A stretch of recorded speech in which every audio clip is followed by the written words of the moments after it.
BJP और JDU का गठबंधन कल टूट सकता है। सूत्रों के मुताबिक जेडीयू नेता बीजेपी को तोड़ने की कोशिश कर रहे हैं। सूत्रों का दावा है कि जेडीयू ने 4 महीने पहले भी ऐसी कोशिश की थी, लेकिन तब नीतीश से शिकायत के बाद मामला सुलझ गया था। जेडीयू यह भी चाहता है कि गठबंधन तोड़ने का ऐलान बीजेपी करे। हमारे साथ प्रकाश कुमार जुड़ गए, उनसे बात करते हैं। प्रकाश, संख्या के लिहाज से अभी 4 विधायक बीजेपी, 4 विधायक जेडीयू को और चाहिए। क्या बीजेपी के विधायकों को तोड़ने की कोशिशें हो रही हैं? ये भी खबरें आ रही हैं। दरअसल ये बातें सामने तब आई हैं जब गठबंधन टूटने के कगार पर है या औपचारिकता रह गई है।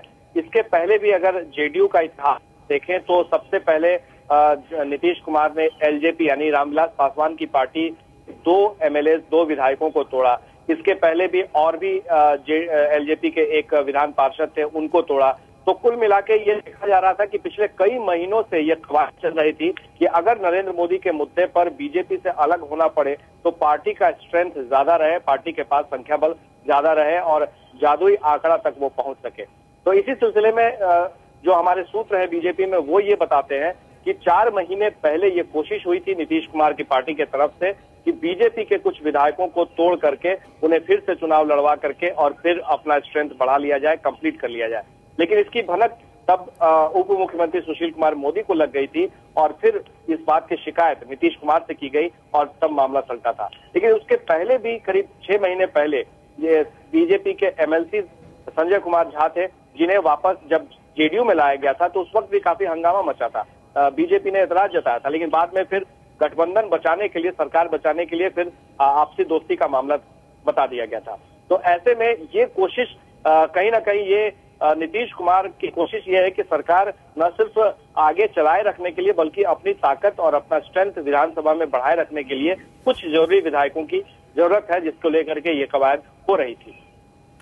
शुक्रिया प्रकाश, जानकारी दे रहे हैं। और जेडीयू से मंत्री पद की भी पेशकश है। बिहार में जो बीजेपी कोटे के विधायक हैं उन्हें भी अपने साथ जोड़ने की कोशिशें हो रही हैं। बीजेपी को तोड़ने की बिहार में कोशिश हो रही है, ये भी सूत्रों के हवाले से जानकारी मिल रही है। और ऐसा लगता है कि बिहार में बीजेपी अगर सरकार से अलग हो भी जाती है तो भी जेडीयू की सरकार बच जाएगी।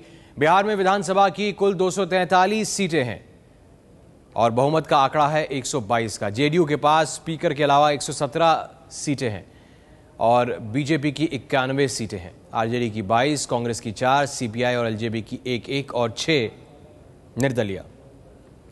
यानी जेडीयू की अपनी 117 सीटों के साथ अगर 6 निर्दलियों को भी जोड़ लिया जाए तो आंकड़ा 123 पहुंच जाता है।